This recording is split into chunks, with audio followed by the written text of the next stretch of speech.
Hello दोस्तों, स्वागत है आपका आपके अपने यूट्यूब चैनल स्टडी विथ एजे में। इसमें आज की वीडियो में मैं आपके लिए लेकर के आया हूं आपकी प्रयास वर्कबुक, जो अभी आपकी नई वर्कबुक आई है कक्षा छठवीं से आठवीं के बच्चों के लिए। कक्षा छठवीं, सातवीं एवं आठवीं के बच्चों के लिए आई हुई ये नई वर्कबुक है। इसमें मैं आज आपको आपके प्रोजेक्ट कार्य 1 से लेकर के प्रोजेक्ट कार्य 5 तक के पूरे वीडियोस, पूरे प्रश्नों के उत्तर एक ही वीडियो में देने जा रहा हूं। तो पूरे चैनल को आप सब्सक्राइब कीजिए मेरे, और पूरे वीडियोस देखें। और एक एक प्रोजेक्ट के वीडियो भी इसमें डले हैं, और 1 से 5 तक के भी डले हैं, और संपूर्ण प्रयास वर्कबुक के वीडियो भी डले हैं। तो चैनल पे जाकर के उन वीडियोस को देखें और समझें। हेलो दोस्तों, स्वागत है आपका आपके अपने यूट्यूब चैनल स्टडी विथ एजे में। इसमें आज की वीडियो में मैं आप लोगों के लिए लेकर के आया हूं आपकी प्रयास वर्कबुक है कक्षा छठवीं से आठवीं तक के बच्चों के लिए, कक्षा छठवीं, सातवीं और आठवीं वाले बच्चों के लिए, जिसमें हमारा घर हमारा विद्यालय जो वर्कबुक मिली है, इसमें किस प्रकार से आपको प्रोजेक्ट हल करने हैं, क्या क्या चीज़ें इसमें उत्तर लिखने हैं, सारी चीज़ें देखेंगे। और इसमें मैंने एक वीडियो ऐसी बनाया है जो आपके प्रोजेक्ट नंबर 1 से लेके आपका जो प्रोजेक्ट आखिरी प्रोजेक्ट है पूरा, उसमें पूरे एक ही वीडियो में पूरे प्रोजेक्ट के बारे में दिया गया है। जो पूरे आपके 25 प्रोजेक्ट दिए गए हैं इस वर्कबुक में, पूरे 25 प्रोजेक्ट एक ही वीडियो में हैं। तो चैनल सब्सक्राइब करके उन वीडियोस को देखें, और आपकी आने वाले जो एड ग्रेड वर्कबुक मिलेगी वो सारी वीडियो चैनल पे मैंने डाल दिया है, तो उन्हें भी आप चैनल सब्सक्राइब करके देखिएगा। आइए देखते हैं प्रोजेक्ट नंबर 1, जिसमें लिखा है पहला नंबर प्रश्न यहाँ पर दिया है प्रोजेक्ट 1 में कि प्राचीन शहर नदियों के किनारे पर बसे हुए हैं। सोचिए और लिखिए कि यह शहर नदियों के किनारे पर ही क्यों बसे होंगे। नदियों के प्रदूषण का कारण भी क्या यह शहर है? यदि हाँ तो कैसे, लिखिए। अब यहाँ पर आपके लिए प्रश्न दिया है कि नदियों के किनारे बसे हुए शहरों के नाम लिखना है आपको। तो नाम लिख देंगे यहाँ, जैसे जबलपुर, अमरकंटक, डिंडौरी, मंडला, नरसिंहपुर, उज्जैन, कानपुर, आगरा, नासिक, इलाहाबाद, दिल्ली, अयोध्या, मंदसौर, हरिद्वार, बरेली, इंदौर आदि, है ना। यानी ऐसे बहुत सारे शहर हैं जो नदियों के किनारे बसे हैं। तो इस प्रकार से आप प्रोजेक्ट नंबर 1 में उनके नाम लिखेंगे दोस्तों। दूसरा नंबर का प्रश्न यहाँ पर दिया है इसमें कि शहर नदियों के किनारे क्यों बसे हैं। तो इसके उत्तर में लिखना कि नदियों के किनारे बसे होने के कारण उन्हें पानी की सुविधा और भोजन प्राप्त करने में आसानी होती है। नदी किनारे बसे होने से वहाँ के लोगों को रोज़गार के साधन भी मिल जाते हैं। इस प्रकार से आप लिखिएगा, है ना। रोज़गार मिल जाता है, जैसे कुछ लोग मछली पालन करते हैं तो उन्हें मछली पालन से पैसे मिल जाते हैं थोड़े। तो इस प्रकार से आपको लिखना है। इसके बाद लिखा है प्रदूषण के कारण लिखिए। तो लिख देना कि उद्योगों से निकलने वाले अपशिष्ट से वायु, जल एवं मृदा तीनों प्रकार के प्रदूषण होते हैं। उसके बाद आगे लिख देना कि कृषि के उपयोग में ली जाने वाली कीटनाशकों से भूमि प्रदूषित हो रही है। इस प्रकार से आपको इसके उत्तर में लिखना है। तो ये आपका प्रोजेक्ट नंबर 1 समाप्त हुआ। इसके बाद है कि प्रोजेक्ट नंबर 2 में आपको क्या क्या प्रश्न दिए गए हैं और उनके उत्तर कैसे आपको लिखने हैं। और दोस्तों, आपकी जो एड ग्रेड वर्कबुक है, लर्निंग आउटकम्स है ना, ये सारी वर्कबुक की वीडियोस चैनल पे मैंने डालते रहता हूँ, और अभी आने वाली वर्कबुक भी डालूंगा। ये आपकी अभी नई वर्कबुक है प्रयास की, है ना। तो उन सारी चीज़ों को देखने के लिए चैनल को सब्सक्राइब कर लेना, ताकि समय पर आपको सारी चीज़ें मिलती रहे। और आपके परीक्षा के समय इंपॉर्टेंट प्रश्नों की वीडियोस, है ना, अभ्यास प्रश्नों की वीडियो, सारी चीज़ें इस चैनल पे मिलेगी आपको। तो चैनल सब्सक्राइब करके रखिएगा। आइए देखते हैं प्रोजेक्ट नंबर 2 में। सबसे पहले आपको प्रश्न नंबर 1 दिया है यहाँ पे ए नंबर का, कि ड्रॉ पिक्चर ऑफ 5 एनिमल या ऑब्जेक्ट एंड कलर दैम, है ना। मतलब 5 जानवरों या वस्तुओं के चित्र बनाना है और उनमें रंग भरना है ना। तो अब हम देखते हैं बी नंबर में दिया है right their name 1 sentence about each of them. मतलब उनके नाम व प्रत्येक के बारे में एक वाक्य लिखना है आपको अंग्रेजी में। तो जैसे यहाँ पर मैंने मछली का चित्र बनाया है, तो आप भी इसी प्रकार से चित्र बना लीजिएगा, या फिर एक चित्र चिपका लीजिएगा, यहाँ पे पोस्टर में होगा तो, है ना। तो ऐसे बना लेना। तो मैंने बनाया है। अब यहाँ लिख देंगे आप फिश। क्या है ये? फिश है। और फिश के बारे में लिख देंगे कि फिश लिव इन वाटर, यानी मछली जो है पानी में रहती है। His life is impossible without water, मतलब इसका जीवन बिना पानी के संभव नहीं है या असंभव है। तो इस प्रकार से आपको लिखना है दोस्तों। इसके बाद हम देखते हैं दूसरा चित्र। तो दूसरा मैंने यहाँ बनाया है ऑक्टोपस। क्या है ये? ऑक्टोपस है। आप ये चित्र चिपका भी सकते हैं, या फिर यहाँ पे ऐसे बना सकते हैं, और यहाँ लिख देंगे ऑक्टोपस, है ना। और लिख देना इट लिव इन द सी, मतलब यह जो है समुद्र में रहता है। इट हैज़ एट लेग्स, मतलब इसके 8 पैर होते हैं। तो इस प्रकार से आपको ऑक्टोपस के बारे में लिखना है। तो ऐसे आप प्रोजेक्ट नंबर 2 में लिखेंगे। इसके बाद अगला आपसे अब अगला चित्र है, जैसे मैंने यहाँ फुटबॉल बनाया है तो आप भी इसी प्रकार से एक फुटबॉल बना दीजिएगा। लिख देंगे यहाँ फुटबॉल और इसके बारे में लिख देंगे कि दिस इज़ फुटबॉल, मतलब यह फुटबॉल है। It is played with feet, मतलब यह पैरों से खेला जाता है। तो इस प्रकार से आपको इसके बारे में लिख देना है 2 लाइन। इसके बाद ये बल्ला क्या है, बल्ला है, क्रिकेट बैट है, तो लिख देंगे हम यहाँ बैट यानी बल्ला। और इसके बाद लिखना दिस इज अ बैट, मतलब यह बैट है। Cricket is played with this, मतलब इससे क्रिकेट खेला जाता है। तो इस प्रकार से आपको यहाँ पर लिखना है। इसके बाद अगला बना दिया है मैंने यहाँ मटका। क्या बनाया, ये मटका है ना। इसे हम बोलते हैं पॉट। क्या बोलते हैं अंग्रेजी में, पॉट बोलते हैं। और इसके बारे में लिख देना this is pot, the water in it remain cool in summer, मतलब गर्मियों में इसमें पानी ठंडा रहता है। तो इस प्रकार से आपको ये प्रश्न को क्लियर करना है। इसके बाद हम आगे देखते हैं प्रश्न नंबर 2। प्रश्न नंबर 2 में आपसे पूछा है make a list of the name of crops product by frames, यानी एनी एट, मतलब किसानों के द्वारा उगाए जाने वाले अनाज के नाम की सूची बनाना है, कोई 8, है ना। जो अनाज किसान उगाते हैं उनके नाम लिख देना है आपको। जैसे मैंने लिख दिया गेहूँ, है ना, तो गेहूँ को वीट बोलते हैं। धान को राइस बोलेंगे। मक्का, है ना, इसको माइज बोलेंगे। मूंगफली को ग्राउंडनट बोलेंगे। सोयाबीन, इसको सोयाबीन ही बोलते हैं। सरसों को मस्टर्ड बोलेंगे। बाजरा को मिलेट बोलते हैं। और जौ को बारेली बोलते हैं, है ना। तो इस प्रकार से आपको अंग्रेजी में नाम लिखना है। मैंने हिंदी में भी लिख दिया है आपको समझाने के लिए दोस्तों। तो ये आपका प्रश्न नंबर 2 में आप इस प्रकार से इसे कंप्लीट करेंगे। और दोस्तों चैनल सब्सक्राइब करना, सारे वर्कबुक में इसी प्रकार से आपको करवाऊंगा। अभी ये प्रयास वर्कबुक है, आगे जो भी वर्कबुक आपकी मिलेगी 6वीं की 7वीं की 8वीं की सारी वर्कबुक पहले मैं डाल देता हूँ। तो चैनल सब्सक्राइब कर लें ताकि जैसे ही सारी वीडियो डालूँ आपको सब कुछ मिलता रहे। और आपके परीक्षा के समय भी अच्छी वीडियोज़ इसमें इंपॉर्टेंट प्रश्नों की डालते रहता हूँ, तो वो सारी चीज़ें भी मिले, है ना। उन सारी चीज़ों को देखने के लिए चैनल को सब्सक्राइब कर लेना। प्रश्न नंबर 3 इसमें पूछा है आपसे कि अपने बारे में 5 वाक्य लिखिए। तो आप अपने स्वयं के बारे में 5 वाक्य लिखना। तो जैसे पहला वाक्य लिखेंगे माई नेम इज, मैंने यहाँ लिख दिया है नयन कुमार यादव, है ना। तो यहाँ आप अपना नाम लिख देना नयन कुमार यादव की जगह। फिर I am in class 7th, आप जो भी क्लास में पढ़ते हैं यहाँ लिख देना, मैंने 7th लिखा है। थर्ड है I like reading Hindi and English, मतलब मुझे हिंदी और अंग्रेजी पढ़ना पसंद है। चौथा लिख दिया है after school I go to play cricket with my friend, मतलब स्कूल से आने के बाद मैं अपने दोस्तों के साथ क्रिकेट खेलता हूँ। 5वीं लाइन है I love reading playing cricket and swinging, यानी मुझे पढ़ना, क्रिकेट खेलना और झूला झूलना बहुत पसंद है। इस प्रकार से आप 5 लाइन अपने बारे में लिखेंगे। तो ये आपका प्रोजेक्ट नंबर 2 कंप्लीट हुआ, जो आपका अंग्रेजी में आपको लिखना था। इसके आगे हम प्रोजेक्ट नंबर 3 देखेंगे। और दोस्तों चैनल सब्सक्राइब करना, वीडियो को लाइक करना और अपने दोस्तों तक भी इसे ज़रूर शेयर करना। नंबर 3 जिसमें हम समझेंगे कि कैसे इनके प्रश्नों के उत्तर आपको लिखने हैं। तो आइए देखते हैं प्रोजेक्ट नंबर 3 में क्या क्या चीज़ें दी गई है। तो प्रोजेक्ट नंबर 3 जो है आपका दोस्तों वो संस्कृत विषय का है। और इसमें किस प्रकार से आपको लिखने हैं, क्या क्या चीज़ें इसमें लिखनी है, ये सारी चीज़ें हम देखेंगे। तो यहाँ पर लिखा है 1 नंबर में कि स्वविद्यालय ग्रामे नगरे आयोजित स्वतंत्रता दिवसस्य गणतंत्र दिवसस्य वर्णनम स्वशब्देषु संस्कृते अनुसार कुरुतः, मतलब आपके विद्यालय या ग्राम नगर में आयोजित स्वतंत्रता दिवस गणतंत्र दिवस का वर्णन अपने शब्दों में संस्कृत में आपको करना है।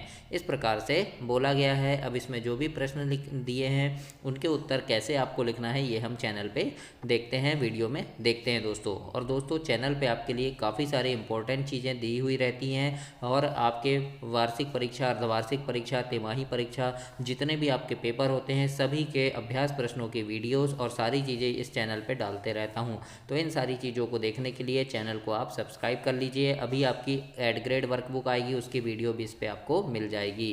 आइए देखते हैं, अ नंबर में आपसे पूछा है कदा आयोजिते, मतलब कब किस दिनांक को मनाया जाता है। तो लिख देंगे हम, जैसे स्वतंत्रता दिवस जो है वो 15 अगस्त आयोज्यते, इस प्रकार से हम लिख देंगे 15 अगस्त को आयोजित किया जाता है या मनाया जाता है। और गणतंत्र दिवसस्य लिख देना 26 जनवरी आयोज्यते, मतलब 26 जनवरी को मनाया जाता है गणतंत्र दिवस। इस प्रकार से आपको इसके उत्तर में लिखना है दोस्तों वर्कबुक में।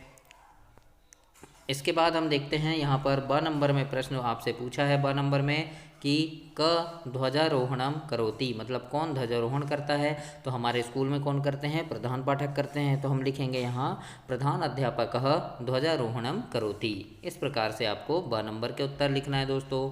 इसके बाद हम स नंबर देखते हैं। स नंबर में आपसे पूछा है किम वैशिष्ट्यम अस्ति, मतलब क्या विशेषता है, क्या महत्व है, मतलब जो स्वतंत्रता दिवस हम मनाते हैं या गणतंत्र दिवस हम मनाते हैं उसकी क्या विशेषता है, क्या महत्व है।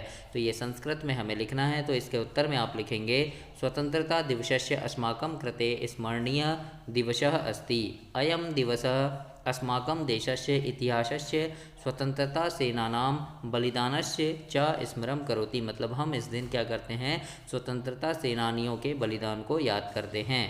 अस्माकं देशस्य प्रति सदैव भक्ता भवेषु, देशस्य प्रगते कृते च कार्य कर्तव्यम इति अपि अस्मन् स्मरयन्ति।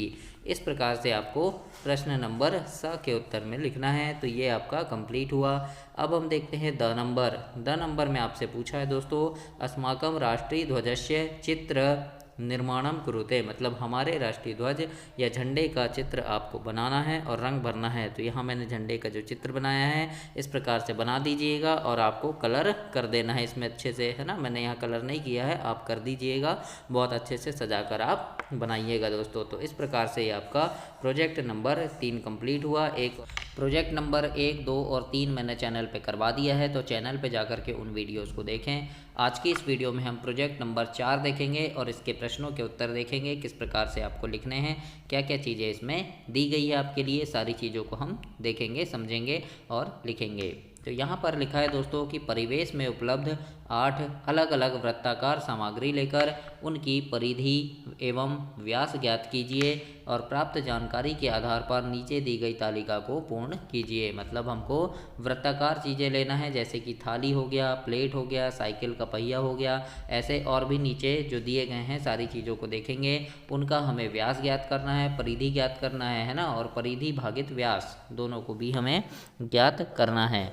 तो देखिए परिधि क्या है, मान लो थाली है ना, तो परिधि क्या होता है, मान लो ये एक थाली है तो परिधि किसको बोलेंगे, इसके चारों ओर का जो घेरा है ये कितना बड़ा है ना, तो परिधि इसी को बोलते हैं। तो परिधि निकालने के लिए हमको सबसे पहले इसकी त्रिज्या ज्ञात करनी पड़ेगी, है ना। तो त्रिज्या ज्ञात करेंगे तभी परिधि होगा, और परिधि का सूत्र होता है दोस्तों 2πr, है ना, 2πr होता है। तो हम क्या करेंगे, त्रिज्या ज्ञात करेंगे। तो मान लो त्रिज्या है इसकी कितनी, 14 सेंटीमीटर मान ली हमने, कितनी त्रिज्या 14, तो व्यास कितना हो जाएगा, तो व्यास क्या त्रिज्या का दुगना होता है, तो ये पूरा व्यास हो गया, तो व्यास 14 का दुगना 28 हो गया, तो हमने व्यास 28 निकाल लिए। अब परिधि का सूत्र लगाएंगे 2πr, है ना, तो 2 की जगह 2, पाई की जगह क्या होगा 22/7, पाई का मान है, और r मतलब त्रिज्या क्या थी हमारी, ये 14, है ना, तो हम लिख देंगे 14। अब 7 एकम 7, 7 दूनी 14।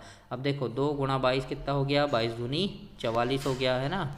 हम क्या करेंगे, ये 2 गुणा 22 करेंगे तो 44 हो गया, और 44 गुणा ये 2 बचा, ये कितना हो गया 88 हो गया। तो हमारा व्यास परिधि क्या आई, 88 आई।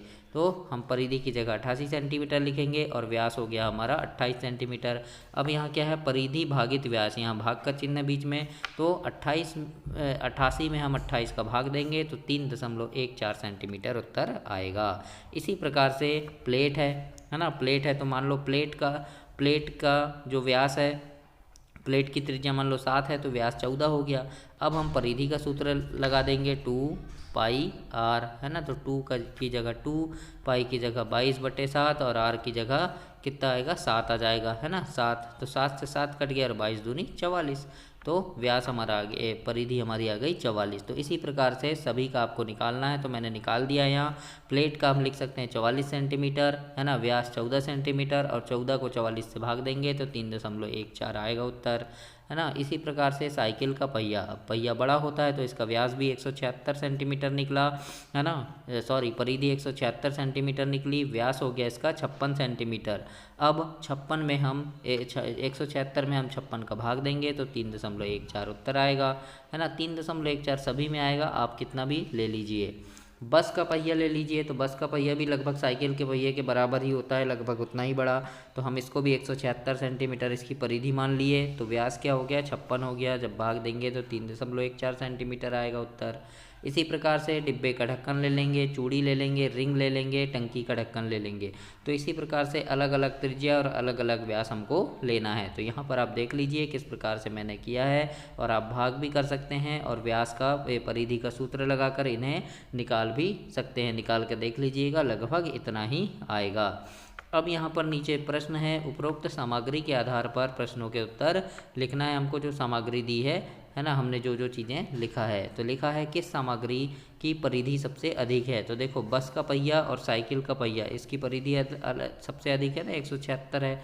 तो हमने यहाँ पर लिख देंगे कि बस का पहिया एवं साइकिल का पहिया, इस प्रकार से हम लिख देंगे।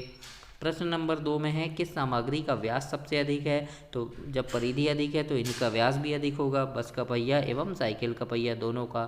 तो ये दोनों का नाम हमने लिख दिया यहाँ पे। प्रश्न नंबर 3 आपसे पूछा है दोस्तों कि उत्तर 1 वाली सामग्री के परिधि के मान में उत्तर 2 वाली सामग्री के व्यास के मान का अनुपात कितना है। तो देखो 1 वाली सामग्री की परिधि है 28 और 2 वाली सामग्री का व्यास है 14, है ना। तो इसका अनुपात क्या होगा, तो 88/14 करेंगे हम, तो काट देंगे इसको, है ना। तो 7 दूनी, ये 2 से कटेगा, 2 सत्ते 14 और ये 2 से 44, है ना। अब नहीं कट रहा तो ये हो जाएगा 44:7। इस प्रकार से हमें प्रश्न 3 का हो जाएगा 44:7 हो जाएगा। तो ऐसे हमें उत्तर लिखना है, ऐसे आप प्रश्न नंबर 3 का उत्तर निकालोगे। चौथा नंबर का प्रश्न है कि सभी 8 सामग्रियों के परिधि एवं व्यास के अनुपात का औसत ज्ञात कीजिए। तो जितने भी आपने निकाला है सभी को जोड़ देना, जैसे 22:7, 22:7, 22:7, 22:7, इस प्रकार से ये पूरा हो गया। ये सभी आंकड़ों का जोड़ है ना, सभी आंकड़ों का जोड़ हो गया। अब क्या हो जाएगा, सभी आंकड़ों की संख्या, तो कितनी है संख्या 8 है, तो संख्या लिख दी हमने 8, है ना। अब जब हम 56 में 176 का भाग देंगे तो 22:7 हमारा उत्तर आएगा। तो इस प्रकार से हमें उत्तर में लिखना है दोस्तों, है ना।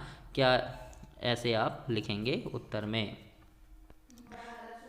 इसके बाद प्रश्न नंबर 5 है। 5वां प्रश्न है, वृत्त की परिधि का सूत्र लिखिए। इस सूत्र में पाई का मान कितना माना जाता है ये भी लिखना है। तो वृत्त की परिधि का सूत्र हम लिख दिए 2πr। तो इस प्रकार से आप लिखेंगे प्रश्न नंबर 5 का 2πr, और पाई का मान जो है यह कितना होता है 22/7। तो इस प्रकार से 22/7 आपको लिखना है। तो ये आपका दोस्तों प्रोजेक्ट कार्य नंबर 4 कंप्लीट हुआ। इस प्रकार 5वां प्रोजेक्ट देखेंगे। तो आइए देखते हैं, समझते हैं कि किस प्रकार से आपको प्रोजेक्ट हल करने हैं इसमें। और दोस्तों चैनल को सब्सक्राइब कीजिएगा। आने वाले समय में आपके अभी एड ग्रेड वर्कबुक मिलेगी आपको, फिर आपकी जो आओ करें और सीखें वर्कबुक मिलेगी, उसे किस प्रकार से फिल करना है, क्या क्या चीज़ें लिखना है, उनके उत्तर कैसे लिखना है, सारी चीज़ें इसकी वीडियो में मैं डालते रहता हूं। तो वो सभी वीडियो आपको समय पर मिले उसके लिए चैनल को सब्सक्राइब कर लीजिएगा और बेल आइकन प्रेस कर लीजिएगा। और आपके परीक्षा के समय भी आपके अर्धवार्षिक, तिमाही, छमाही सारी परीक्षाओं के अभ्यास प्रश्नों की वीडियोस, किस प्रकार के प्रश्न आते हैं, सारे वीडियोस यानी आपके काम की सभी चीज़ें चैनल पे मिलती है। तो चैनल को सब्सक्राइब करके रखिएगा ताकि जैसे ही वीडियो डालूँ सभी चीज़ें आपको मिले। आइए देखते हैं प्रोजेक्ट कार्य नंबर 5। इसमें लिखा है कि अ नंबर में आपको दिया है विभिन्न प्रकार के भोज्य पदार्थों की सूची बनाकर उनके पोषक तत्वों को सारणी अनुसार लिखना है कि कौन कौन से पोषक तत्व उनमें पाए जाते हैं। तो अब हम यहाँ देखेंगे भोज्य पदार्थों के नाम। जैसे चावल है, तो चावल में कौन सा तत्व पाया जाएगा दोस्तों, तो यहाँ लिखा है देखो वसा, कार्बोहाइड्रेट, प्रोटीन या खनिज पदार्थ क्या पाया जाएगा। तो जैसे चावल लिख दिए, चावल में कार्बोहाइड्रेट पाया जाता है। दूध में प्रोटीन पाया जाएगा। मांस में भी प्रोटीन। आलू में वसा पाया जाएगा। घी में भी वसा मिलेगा, है ना। फिर इसके बाद है जैसे फल, तो फल में विटामिन। फिर मांस, अंडा, हरी सब्जी, इसमें मिलेंगे खनिज लवण। विटामिन जो है ये मछली, गाजर, हरी सब्जी, इसमें वसा। तेल, घी, दूध, मांस, इनमें वसा मिलेगा, है ना। फिर प्रोटीन जो है वो पनीर, मांस, मछली, दाल, इसमें मिलेंगे। तो इस प्रकार से आपको इसमें लिखना है, इस कॉलम को फिल करना है आपको अ नंबर में। इसके बाद अगला देखते हैं ब नंबर। ब नंबर में आपसे पूछा है इसमें कि भोजन में प्रोटीन के 6 पादप स्रोत एवं कोई 6 जंतु स्रोतों के नाम लिखना है और स्थान पर उनके चित्र भी आपको चिपकाना है या फिर आप चित्र बना सकते हैं। तो पादप स्रोत तो जैसे चना हो गया है ना, तो चने का चित्र ऐसे बना लीजिएगा। सोयाबीन हो गया तो सोयाबीन का चित्र ऐसे बना लीजिएगा। जंतु स्रोत में जैसे मछली है तो मछली का चित्र बना लेंगे। अंडा है तो अंडा का चित्र बनाएंगे हम। इसके बाद दाल, दाल में भी प्रोटीन मिलता है तो दाल का चित्र बना लेंगे ऐसे, है ना, छोटे छोटे ऐसे दाने बना देंगे दाल के। फिर दूध है तो दूध के पैकेट का ऐसे चित्र बना दीजिएगा। राजमा का बना दीजिएगा इस प्रकार से चित्र। फिर मुर्गी है ना, मुर्गी का चित्र बना देना आप बहुत अच्छे से। मक्का, मक्का का चित्र बना देंगे हम ऐसे। मांस, मांस के टुकड़े बना देना। मटर फली तो इस प्रकार से चित्र बना देंगे। फिर केकड़ा में भी मिलता है तो ऐसे चित्र बना देना।